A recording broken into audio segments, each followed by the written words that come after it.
13-3 কিভাবে আসে, 13-3 বলতে যে কোনো শব্দ হয় না, এখানে 1 অ্যাড করা হয়, কেন অ্যাড করা হয়, এই যাবতীয় কোশ্চেনগুলো আমি সবসময় তোমাদের বলে যাই। এন্ড অবশ্যই তোমার কলেজের যে গুরুত্বপূর্ণ কোশ্চেনগুলো তুমি মিস করছো, পারো না, এই যাবতীয় কোশ্চেনগুলো আমাদের সাথে শেয়ার করতে পারো, যাতে করে পরবর্তী ভিডিওতে আমি তোমার কলেজের কোশ্চেন সলভ করতে পারি। আসসালামু আলাইকুম, আমি আইসিডি রিশাদ স্যার। তো আমরা যতদিন বিভিন্ন বোর্ডের কোশ্চেন আলোচনা করছি, 2023, 24, 18, 19 এর বিভিন্ন বোর্ড কোশ্চেন, বিভিন্ন অধ্যায়ের বোর্ড কোশ্চেন আলোচনা করছি। তো আজকে আমরা বিভিন্ন কলেজের কোশ্চেন নিয়ে আলোচনা শুরু করব। তো তোমাদের কলেজের সবথেকে জটিল যে কোশ্চেনগুলো আছে এইগুলো তোমরা আমাদের ভিডিওতে শেয়ার করতে পারো। তো পরবর্তী ভিডিওগুলোতে আমরা ওই যাবতীয় কোশ্চেনগুলো সলভ করার চেষ্টা করব। তো আজকে আমরা মূলত হলিক্রস কলেজে 2025 টেস্ট পরীক্ষা আসে একটি প্রশ্ন শুরু করব, যেটা 3.1 থেকে একটি কোশ্চেন ছিল, খুবই গুরুত্বপূর্ণ, যেটা পরবর্তী 2025 সালে বোর্ডের কোশ্চেনগুলোর জন্য খুবই গুরুত্বপূর্ণ। আমরা যদি খেয়াল করি, এখানে মূলত একটা উদ্দীপক দেওয়া আছে, অ্যাকচুয়ালি এখানে দুইটা উদ্দীপক দেওয়া আছে, দৃশ্যকল্প 1 এবং দৃশ্যকল্প 2।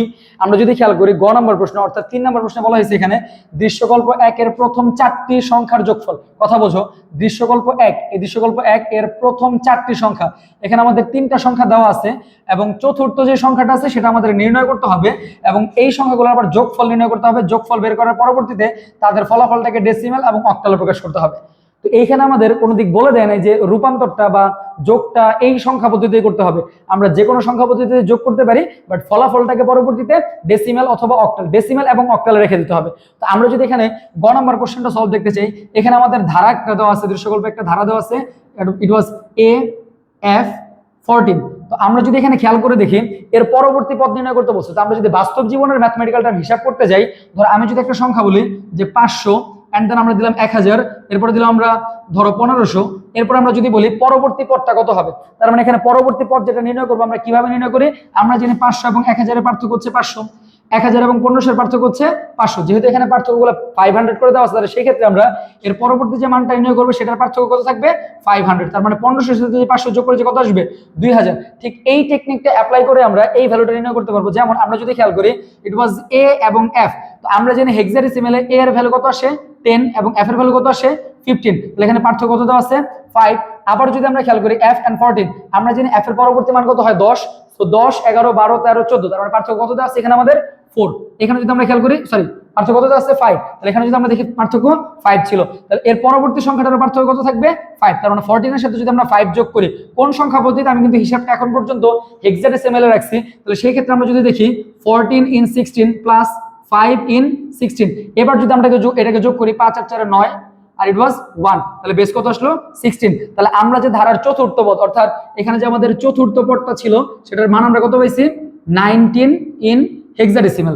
এবার যদি আমরা দেখি এই AF14 এবং 19 এই চারটা কি করতে বলছে, যোগ করতে বলছে। তো আমরা ছোটকালের যে হিসাবগুলো আছে যে দুইটা করে সংখ্যা যোগ করব, সেই যোগফলের সাথে পরবর্তী সংখ্যার যোগফল সেম কাজটাই করতে পারি। যেমন এখানে প্রথমে আমাদের বলছে A এবং এর সাথে যোগ করতে বলছে কত F। এখানে যদি আমরা দেখি A সংখ্যা পদ্ধতিটা হচ্ছে হেক্সাডেসিমেল, F টা হচ্ছে হেক্সাডেসিমেল। আমরা যদি এখানে যোগ করি, আমরা জানি F মান হচ্ছে 15 আর A মান হচ্ছে 10, যোগ করলে হবে 25, 25 থেকে 16 বাদ দিলে কত হয় আমাদের, 25 থেকে 16 বাদ দিলে 9, হাতে কত আছে 1, তাহলে এটা কত পেলাম আমরা 19 in 16। কোন দুইটার প্রথম দুইটার যোগফল, এবং এর সাথে আবার যোগ করতে হবে এই ফলাফলের সাথে যোগ করতে হবে 14, তার মানে 19 এর সাথে যদি আমরা 14 যোগ করি তাহলে কত আসবে এখানে আমাদের 9 আর 4 যোগ করলে কত হয় আমাদের 13।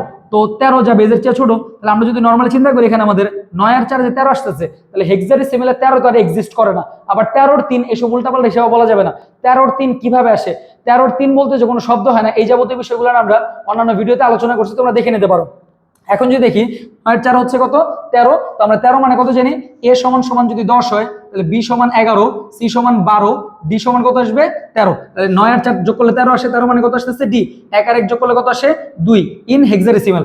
এখন যে 2D পাইছি, এবার 2D এর সাথে আমরা কত যোগ করব, যে 14 যেহেতু যোগ করা ফলাফল পাইছি 2D, এবার 2D এর সাথে আমাদের চতুর্থ যে পদ আছে সেটা কত আছে 19, এটাকে আমরা যোগ করব। তার মানে এর সাথে যদি আমরা 19 যোগ করি, যার বেস হচ্ছে 16, আমরা যোগ করি D মানে কত আছে 13 আর এখানে আছে 9, তাহলে 13 আর 9 যোগ করলে কত হয় 22, যা বেজের চেয়ে বড়। তাহলে 22 থেকে যদি আমরা 16 বাদ দেই তাহলে এখানে আমাদের কত আসবে 6, যেহেতু আমরা বিয়োগ করছি তার মানে হাতে কত আসবে 1, এই 1 আর 1 যোগ করলে 2, 2 আর 2 যোগ করলে 4, তাহলে ইট ওয়াজ 46 ইন হেক্সাডেসিমেল। তার মানে এই যে প্রথম চারটা পদ, অর্থাৎ আমরা যেখানে ধারাটা পাইছি, আমরা যদি এটাকে একটু ক্লিন করে লিখি যে A + F + 14 প্লাস এখানে কত আসতেছে 19।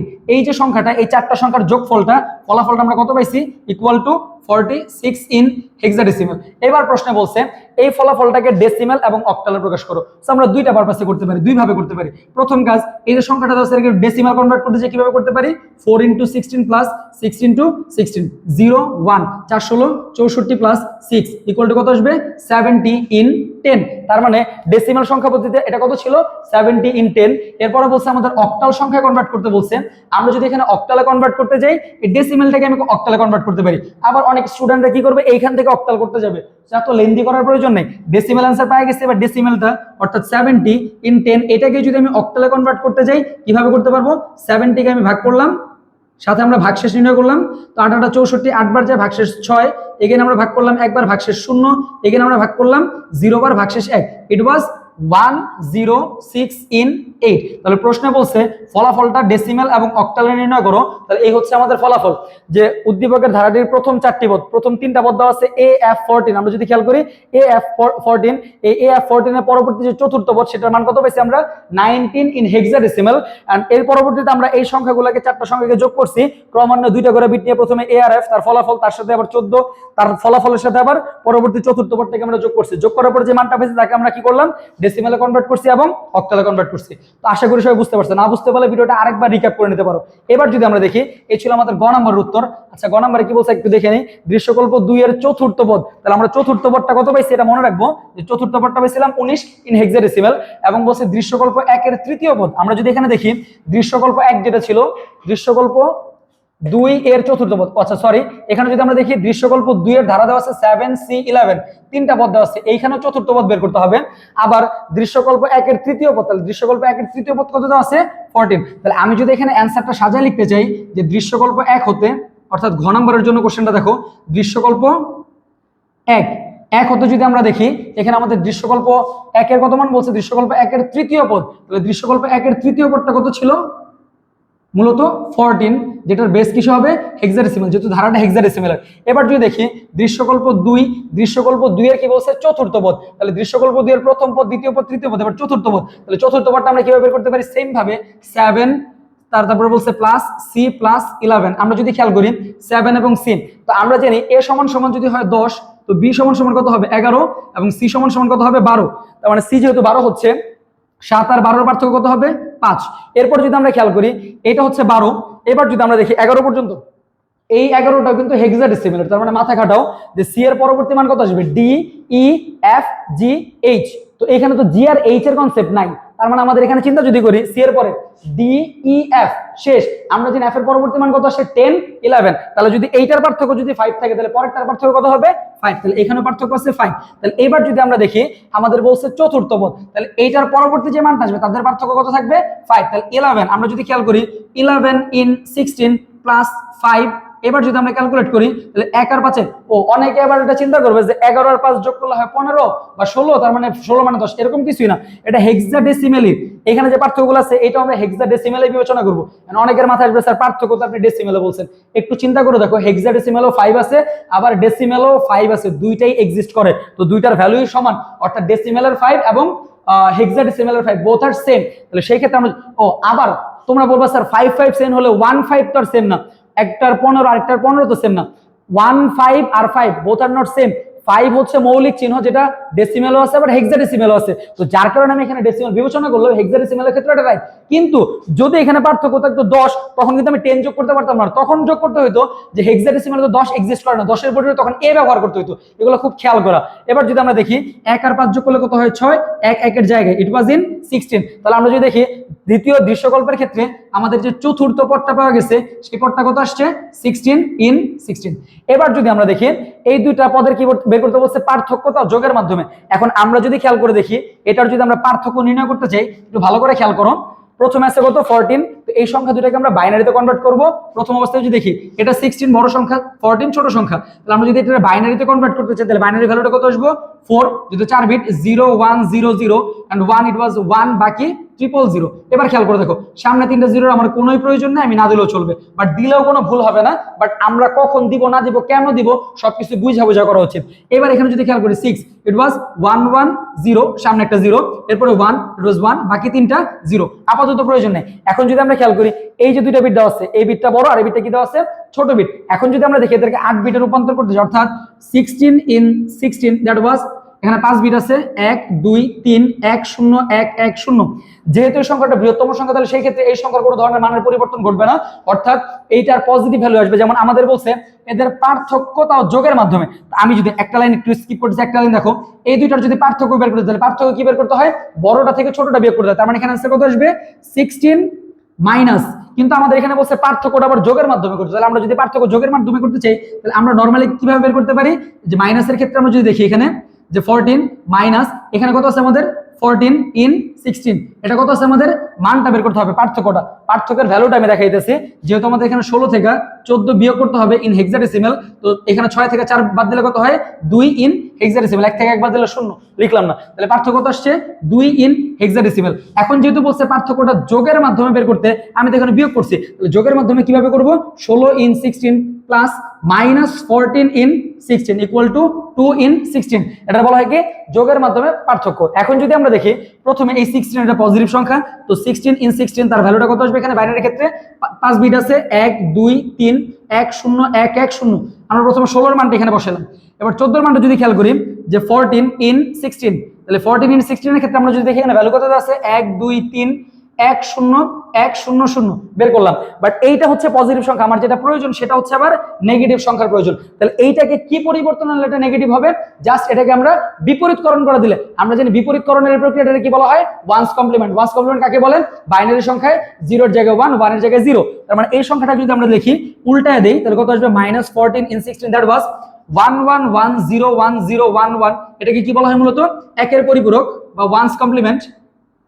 এখন আমাদের যেহেতু বলছে যোগের মাধ্যমে পার্থক্য, তো আমরা জানি যোগের মাধ্যমে পার্থক্য মানে কি, টুস কমপ্লিমেন্ট বা 2 এর পরিপূরক। তাহলে এখানে যদি আমরা খেয়াল করি, এখানে আমরা কি নির্ণয় করব, 2 এর পরিপূরক। যেহেতু আমি 1 এর পরিপূরক বের করছি, আমরা জানি 1 এর পরিপূরকের সাথে 1 যোগ করলে, অর্থাৎ এটার সাথে যদি আমরা +1 করি, 1 + 1 = 0 1 + 1 = 0 0 + 1 = 1 1 0 1 1 1, এটা কি বলা হয় মূলত 2 এর পরিপূরক। তাহলে এটা আমরা কি নির্ণয় করলাম, 2 এর পরিপূরক কিভাবে, 1 এর পরিপূরকের সাথে 1 যোগ করে।